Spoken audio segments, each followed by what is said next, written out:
আসসালামু আলাইকুম প্রিয় নবম দশম ও একাদশ দ্বাদশ শ্রেণীর শিক্ষার্থীবৃন্দ, আশা করি সবাই ভালো আছেন। আমরা আজকে আপনাদের জন্য আর্থিক অবস্থার বিবরণী একটা অঙ্ক নিয়ে হাজির হয়েছি।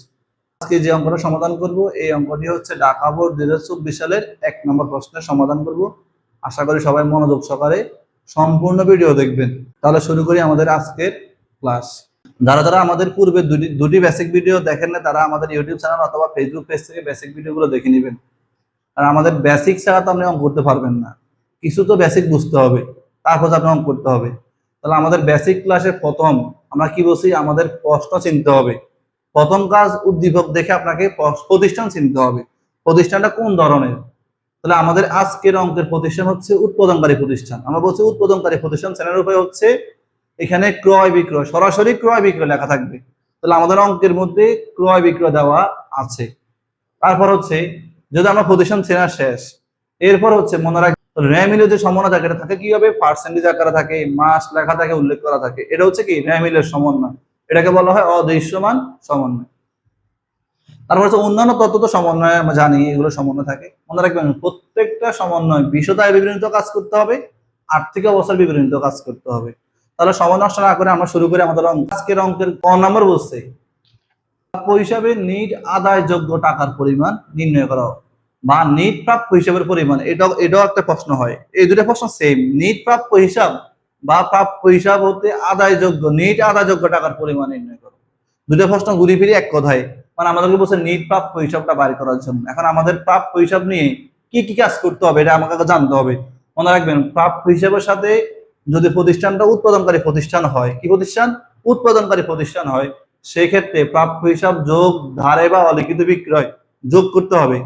মাঝে মাঝে অলিখিত বিক্রয় ফেরত থাকে, ওটা বিয়োগ করতে হবে যদি থাকে আর কি। আমরা মানে বিস্তারিতভাবে বলতেছি। তাহলে প্রাপ্য হিসাব যোগ অলিখিত বিক্রয় বিয়োগ অলিখিত বিক্রয় ফেরত, কখন এটা সমন্বয়ের মধ্যে দেওয়া থাকবে। এই গেছে দুইটা। তারপর হচ্ছে বিয়োগ নতুন অনাদায় পাওনা, এটাও সমন্বয়ের মধ্যে থাকবে। বিয়োগ নতুন অনাদায় পাওনা সঞ্চিতি, সাধারণত আমরা অনাদায় পাওনাকে কুঋণ হিসাবে অনেকে চিনি। এই কুঋণ অথবা কুঋণ সঞ্চিতির সমন্বয় যেগুলো আছে, কুঋণ অথবা কুঋণ সঞ্চিতি সমন্বয় যেগুলো আছে, সেগুলো আমাদেরকে করতে হবে এই প্রাপ্য হিসাব থেকে বিয়োগ করলে যে টাকাটা অবশিষ্ট থাকবে, এটাই নিট প্রাপ্য হিসাব। তাহলে শুরু করি আমাদের অঙ্ক। আমাদের প্রথম কাজ নিট প্রাপ্য হিসাব। তাহলে আমাদের হচ্ছে প্রথম লিখতে হবে প্রাপ্য হিসাব। তাহলে প্রাপ্য হিসাব আমাদের অঙ্কের মধ্যে আছে, প্রাপ্য হিসাব হচ্ছে 30,000 টাকা। লিখলাম প্রাপ্য হিসাব দেওয়া আছে 30,000 টাকা। তারপর হচ্ছে আমাদের করতে হবে কি, যোগ অলিখিত বিক্রয় বা বিয়োগ অলিখিত বিক্রয় ফেরত, এগুলো সমন্বয়ের মধ্যে দেওয়া থাকবে। আমাদের এই অঙ্কের সমন্বয়ের মধ্যে কোথাও কি নাই, অলিখিত বিক্রয় ফেরত নাই। কি বলছি, কোনো অলিখিত বিক্রয় ফেরত নাই। তাহলে আমাদের এটা কি করতে হবে না, আর যোগ করার কোনো সুযোগ নাই। তাহলে আমাদের হচ্ছে পরে আমাদের কাজ কি, যেহেতু এখানে অলিখিত বিক্রয় নাই, যোগ করার সুযোগ নাই, আবার অলিখিত বিক্রয় ফেরত নাই, বিয়োগ করারও কোনো কি নাই, সুযোগ নাই। এবার হচ্ছে কি, নতুন অনাদায় পাওনা আছে কিনা দেখতে হবে। এখন আমাদের এই অঙ্কে নতুন অনাদায় পাওনা আছে, তাহলে লিখি বিয়োগ নতুন অনাদায় পাওনা বা কুঋণ অনাদায় পাওনা। আমরা নতুন অনাদায় পাওনাকে আর একটা নাম চিনি কি, নতুন কুঋণ। সমস্যা না, নতুন কুঋণ লিখলে হবে। নতুন অনাদায় পাওনা দেওয়া আছে 600, আমাদের এটাকে বিয়োগ করতে হবে। বিয়োগ করলে কত থাকে, 29,400। 29,400। এখন আবার আছে কি, আমাদের ওই লাইনে 4 নম্বর সমান আরেকটা কথা বলছে, অবশিষ্ট প্রাপ্য হিসাবে অথবা কি মানে অনাদায় পাওনা সঞ্চিতি 5% ধার্য করো, অথবা বলা থাকে প্রাপ্য হিসাবের 5% অনাদায় পাওনা সঞ্চিতি ধার্য করো, অথবা আরেকবার বলতে পারো অবশিষ্ট প্রাপ্য হিসাবে 5% অনাদায় পাওনা সঞ্চিতি ধার্য করো। মনে রাখবেন আমাদের অনাদায় পাওনা সঞ্চিতি সব সময় প্রাপ্য হিসাবের উপর ধার্য করতে হবে। তাহলে আমরা লিখলাম বিয়োগ নতুন অনাদায় পাওনা সঞ্চিতি।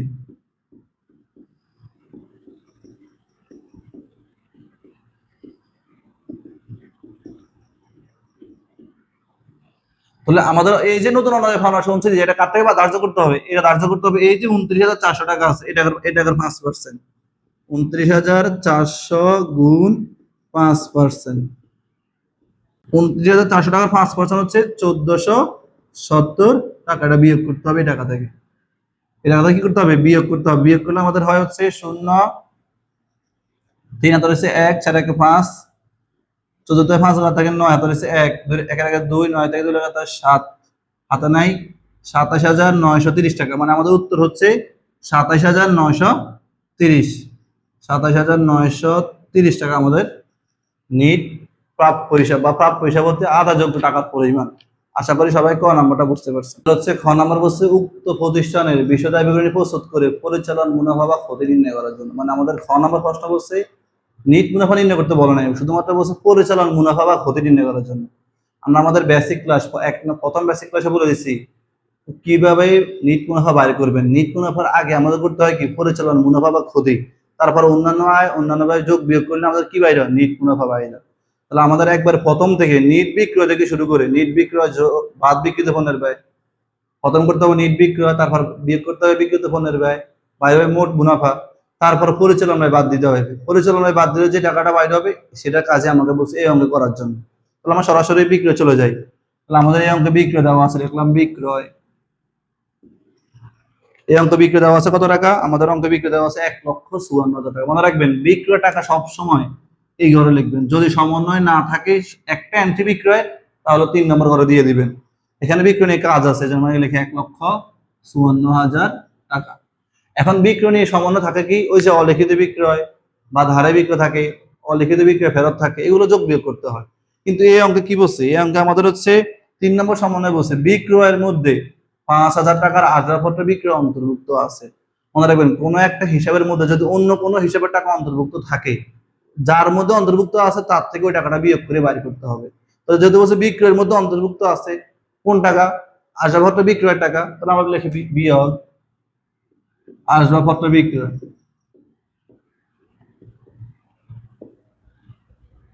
আসবাবপত্র বিক্রয় লিখলে হবে, শুধু আসবাবপত্র লিখলে হবে, সমস্যা নেই, একটা লিখলে হবে। কত টাকা বলছে? 5,000 টাকা, লিখলাম 5,000। এখন বিয়োগ করে পাওয়া থাকে 1,49,000 টাকা, 1,49,000। এটার নাম হচ্ছে কি নিট বিক্রয়।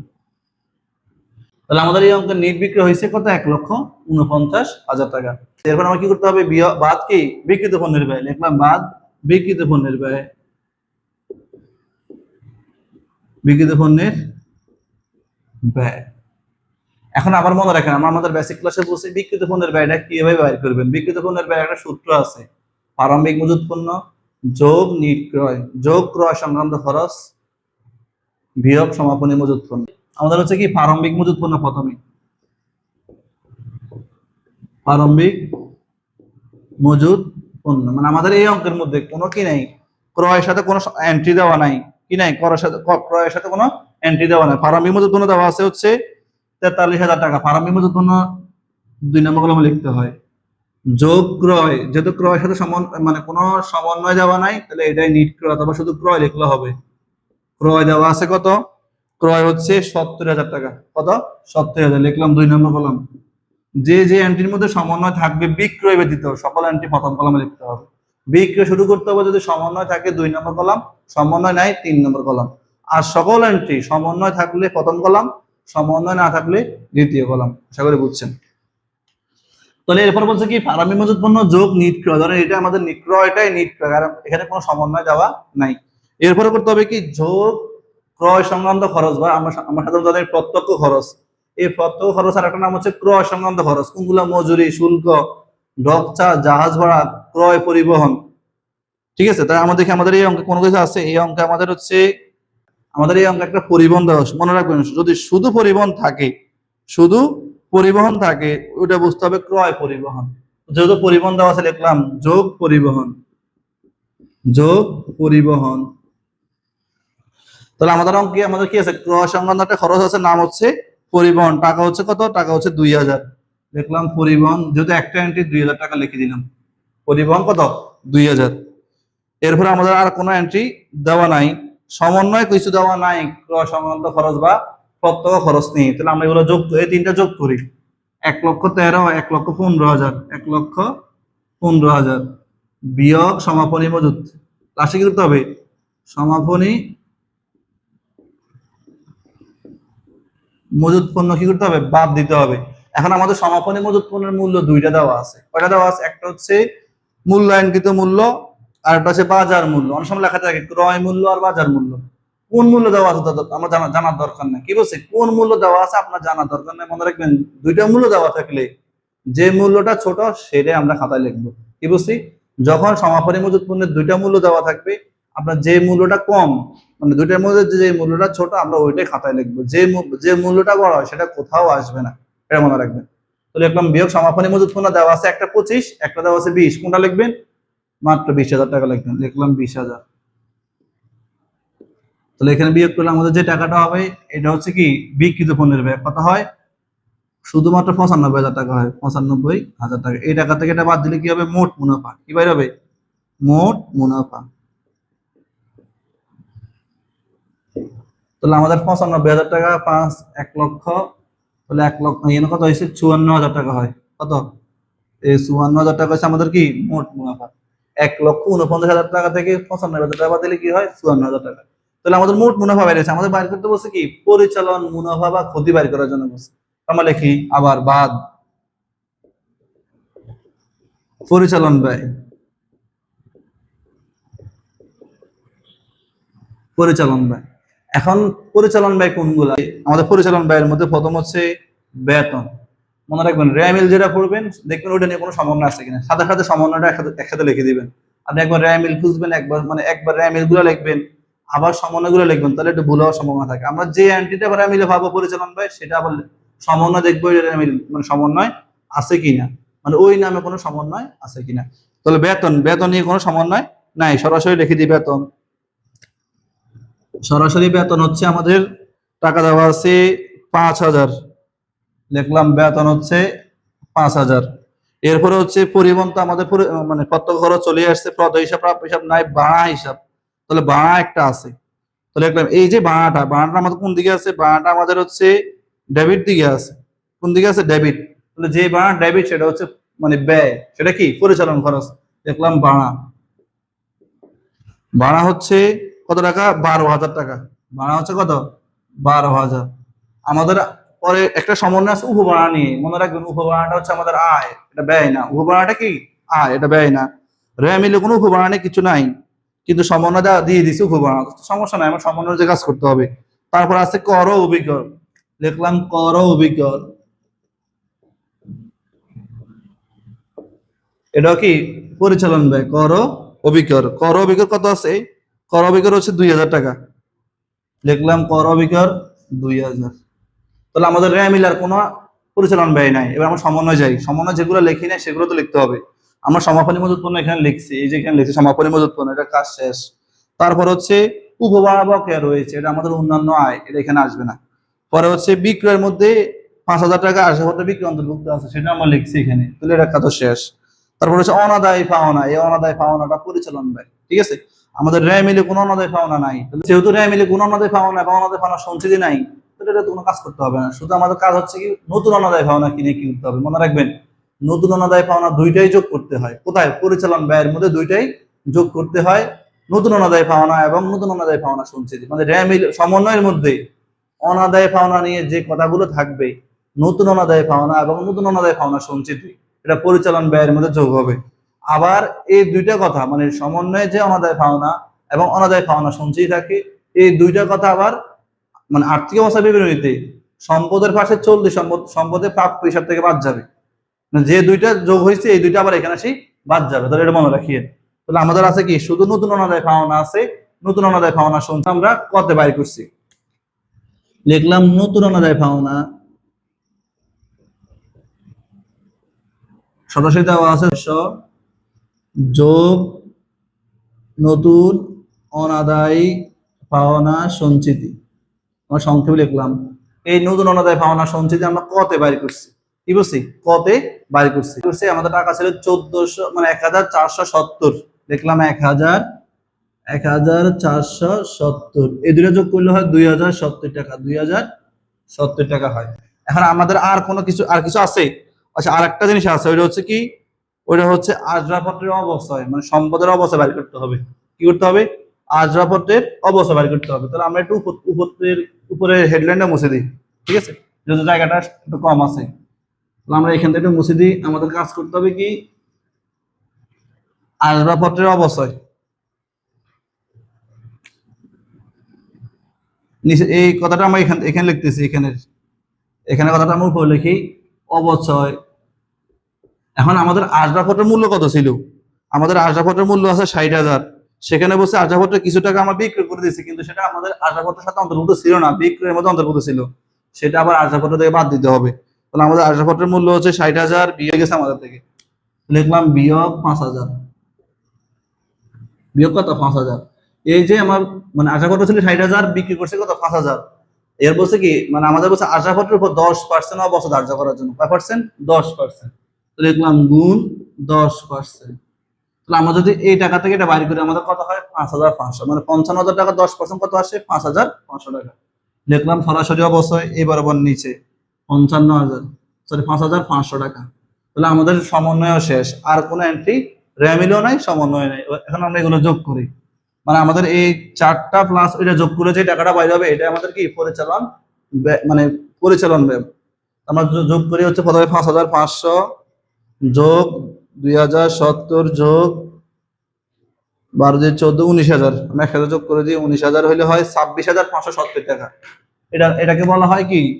পরিচালন ব্যয়। 26,570। 26,570 টাকা কি করতে হবে? এই টাকাটা আমাদেরকে, এই যে আমাদের মোট মুনাফা আছে, এই মোট মুনাফা থেকে বাদ দিতে হবে।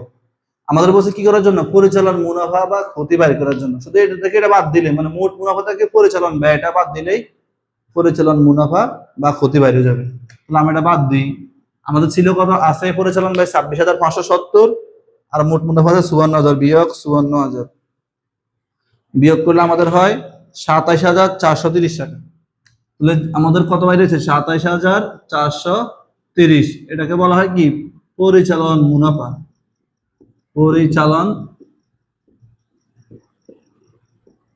মুনাফা কি কেন এটা পরিচালন মুনাফা আসছে? কারণ আমাদের মোট মুনাফা থেকে পরিচালন ব্যয়টা কম, মানে মোট মুনাফা বেশি। যেহেতু মুনাফা আগে থেকে বেশি আছে, তাহলে তো মুনাফাই হবে। যদি মুনাফা কম হইতো, পরিচালন ব্যয় বেশি হইতো, তাহলে আমাদের কি হইতো? পরিচালন ক্ষতি আসতো। আশা করি বুঝতে পারছেন। আমাদের গণনা বলছে নেট মুনাফা 30,430 টাকা ধরে আর্থিক অবস্থা বিভিন্ন প্রস্তুত করার জন্য। নেট মুনাফা দিয়ে দিছে, আমরা যেটা নেট মুনাফা তো বাইর করে নেই, আমরা বাইর করেছি পরিচালন মুনাফা। এটা তো নেট মুনাফার কাজে আসবে না। ওরা নেট মুনাফা দিয়ে দিচ্ছে আমাদের বলছে আর্থিক বিবরণী করার জন্য। আপনারা একটু আর্থিক বিবরণী হেডলাইনটা দিয়ে প্রতিষ্ঠানের নাম, আর্থিক অবস্থা বিবরণী বুঝে নিয়ে আর কি, এটা আমরা আর্থিক বিবরণী করতেছি। কারণ আমাদের এখানে যদি আর্থিক বিবরণী লিখতে যাই, একটু ঘর একটু ছোট হয়ে যায়, একটু মানে কি মুসা লাগে, মুসতে তো আপনারা সহজে বুঝেন না। তাহলে মনে রাখবেন, আর্থিক বিবরণীর প্রথম অংশ হচ্ছে আমাদের সম্পদের পাশ লিখতে হয়। আমরা লিখলাম সম্পদ সমূহ। সম্পদ সমূহ প্রথমে লিখবেন। এক নম্বরে লিখতে হবে চলতি সম্পদ। প্রথম সম্পদ আমরা লিখবো হচ্ছে চলতি সম্পদ। তাহলে প্রথম লিখবো হচ্ছে কি? চলতি সম্পদ। তাহলে আমরা প্রশ্নে যাই। আমাদের এই প্রশ্নে চলতি সম্পদ আছে হচ্ছে প্রথমে সরাসরি দেওয়া আছে প্রাপ্য হিসাব। একটা র্যামিলে শুধু একটাই চলতি সম্পদ আছে, এটা হচ্ছে কি? প্রাপ্য হিসাব। আমরা লিখি প্রাপ্য হিসাব।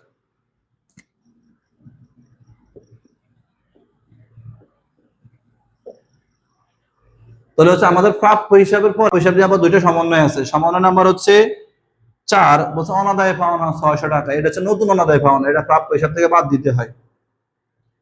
আবার হচ্ছে অবশিষ্ট প্রাপ্য হিসাবের 5% সঞ্চিতি ধার্য করে, এটাও প্রাপ্য হিসাব থেকে বাদ দিতে হয়। তো এটা আমরা কত বাড়ি করেছি? 1470 টাকা হয়েছে। মানে আমাদের হচ্ছে 4 নম্বর সময় যে দুইটা কথা বলছি, দুইটা কথাই প্রাপ্য হিসাব থেকে বাদ দিতে হয়। তাহলে আমরা অঙ্কে যাই। প্রথম প্রাপ্য হিসাব টাকা দেওয়া আছে আমাদের মিলে সরাসরি 30,000 টাকা। যেহেতু সমন্বয় আছে, তাহলে প্রথম কলাম লিখতে হবে 30,000 টাকা বিয়োগ নতুন কুড়িন বা অনাদায় পাওনা লিখতে হবে। কত টাকা দেওয়া আছে? 600 টাকা লিখলাম, বিয়োগ নতুন কুড়িন সঞ্চিতি। এটা আমরা কত বাড়ি করছি? 1470 টাকা হয়েছে, লিখলাম 1470। আমরা যদি এই টাকা থেকে 30,000 টাকা থেকে এই 2,070 টাকা বাদ দিয়ে দিই, তাহলে আমাদের কি বাইরে হবে? নেট প্রাপ্য হিসাবটা বাইরে যাবে। তো কত আছে আমাদের? 30,000 বিয়োগ 2,070 বিয়োগ করলে হয় 27,930। লিখলাম 27,930 টাকা আমাদের কি? নেট প্রাপ্য হিসাব বা কি আমাদের প্রথম যে 40 সম্পদটা লিখছি আমরা প্রাপ্য হিসাবে, নেট টাকা বাইরেছে। এরপরে আমাদের যাই হচ্ছে র্যামিরার কোনো মানে চলতি সম্পদ র্যামিরে নাই, কিন্তু সমন্বয় আছে। সমন্বয় নাম্বার হচ্ছে 1, সমাপনী মজুত পণ্য। এই সমাপনী মজুত পণ্যটা আমাদের কি চলতি সম্পদ, লিখলাম সমাপনী মজুত পণ্য।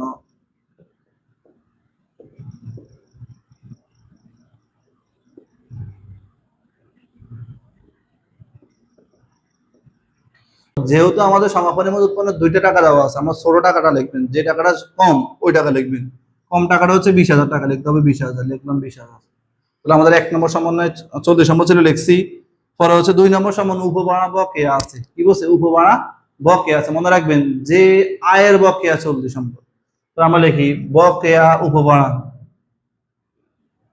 বকেয়া উপবাড়া। তাহলে আমাদের বলছে কি 2 নম্বর সমন্বয় বকেয়া উপবাড়া কত টাকা রয়েছে? 3,000 টাকা রয়েছে। আমরা লিখছি বকেয়া উপবাড়া, আয়ের বকেয়া চলতি সম্পদ, আর টাকা হচ্ছে কত? 3,000 টাকা। বকেয়া উপবাড়া লিখলাম 3,000 টাকা। ঠিক আছে। এরপরে আবার প্রশ্নে যাই, বলছে বিক্রয়ের মধ্যে এটাকে অন্তর্ভুক্ত আছে, এটা চলতি সম্পদ না, অনাদায় পাওনা লিখছি, অবশ্যই আর নেই। তাহলে আমাদের চলতি সম্পদ শেষ। চলতি সম্পদ যোগ করলে কত হয়? 30,000, 32,930, 32,930 টাকা হয়েছে আমাদের কি মোট চলতি সম্পদ। এবার লিখতে হবে স্থায়ী সম্পদ। কি লিখতে হবে? স্থায়ী সম্পদ। লিখলাম স্থায়ী সম্পদ।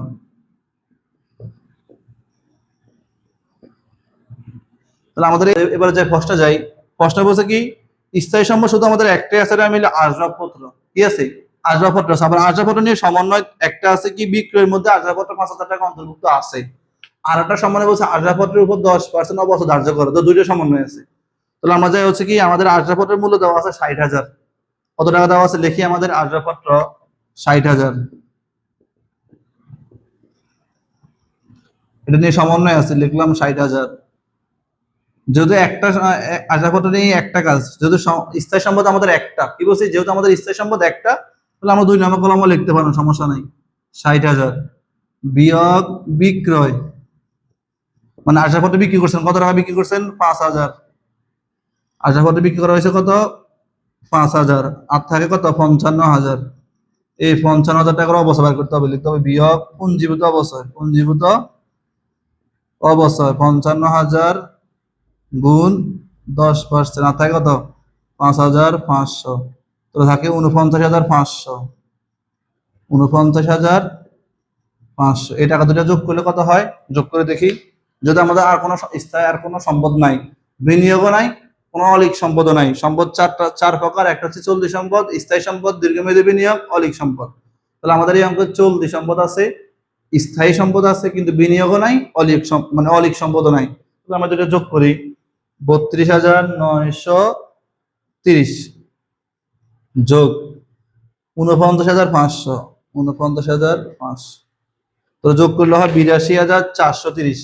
লিখলাম 82,430 টাকা। এটা হচ্ছে আমাদের সম্পদের পাশে যোগ। এ পাশে লিখবেন হচ্ছে দায় ও মালিকানা সত্ত্ব।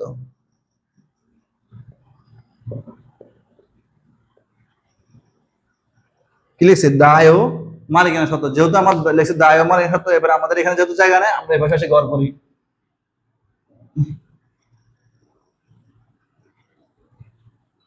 ঠিক আছে। তাহলে প্রথম দায় লিখতে হবে, প্রথম দায় চলতি দায়, লিখলাম চলতি দায়, চলতি দায়। তাহলে আমাদের দেখে আমাদের এই অঙ্ক চলতি দায় কি কি আছে?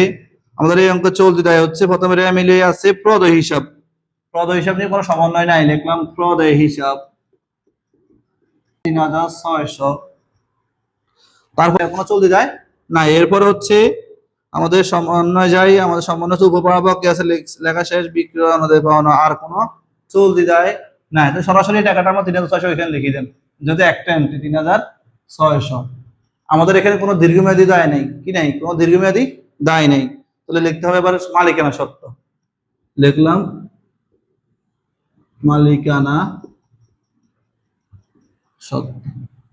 মনে রাখবেন যখন যে এন্ট্রির মধ্যে, মানে আমাদের দায় হচ্ছে 2 প্রকার, একটা হচ্ছে চলতি দায়, একটা হচ্ছে দীর্ঘমেয়াদী দায়। যেহেতু আমাদের ওই অপশন গুলো দেওয়া নাই, মানে দীর্ঘমেয়াদীর কোনো অপশন মানে এন্ট্রি দেওয়া নাই, তো দীর্ঘমেয়াদী দায় লেখার দরকার নেই।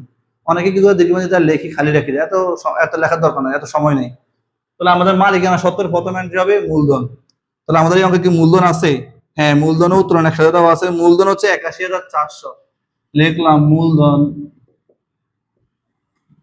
মূলধন হচ্ছে 81,400 যোগ নিট লাভ, কারণ পাশে নিট লাভ দেওয়া আছে। নিট লাভ দেওয়া আছে হচ্ছে আমাদের, নিট লাভ হচ্ছে 30,430 টাকা। 30,430 লিখলাম, 30,430 টাকা। বিয়োগ কি হবে? উত্তোলন। বিয়োগ উত্তোলন। এখানে উত্তোলন একটাই আছে, মানে এটা নগদ উত্তোলন। এই নগদ উত্তোলন কত টাকা আছে? 15,000। লিখলাম বিয়োগ 15,000। ঠিক আছে, তাহলে আমরা যদি দুইটা যোগ করি, একটা বিয়োগ করে দিই, কত হয়? 81,400 যোগ 30,430, 15,000, 96,830। 96,000 কত? 830 টাকা। লিখলাম হচ্ছে এখানে 96,830। আর যদি আমরা ওই 3,600 টাকা যোগ করি, যোগফল হয় 1,430 টাকা। তাহলে আমার যোগফল হয় কত? 1,430 টাকা হচ্ছে আমাদের কি দায় ও মালিকানা সত্ত্বের যোগফলটা আসছে। আমাদের এখানে যোগফল একটু ভুল হয়েছে, আমাদের যোগফল হবে 50,930। ঠিক আছে, আমরা এখানে একটু কম 32,000 টাকা লিখছি, এখানে হবে কত? 50,930। 50,930। আর এখানে হচ্ছে 49,500। আমরা যদি যোগ করি কত হয়? 50,930 যোগ 49,500 যোগ করলে হয় 1,430। 1,430 টাকা। তাহলে উভয় যোগফলটা সমান হয়।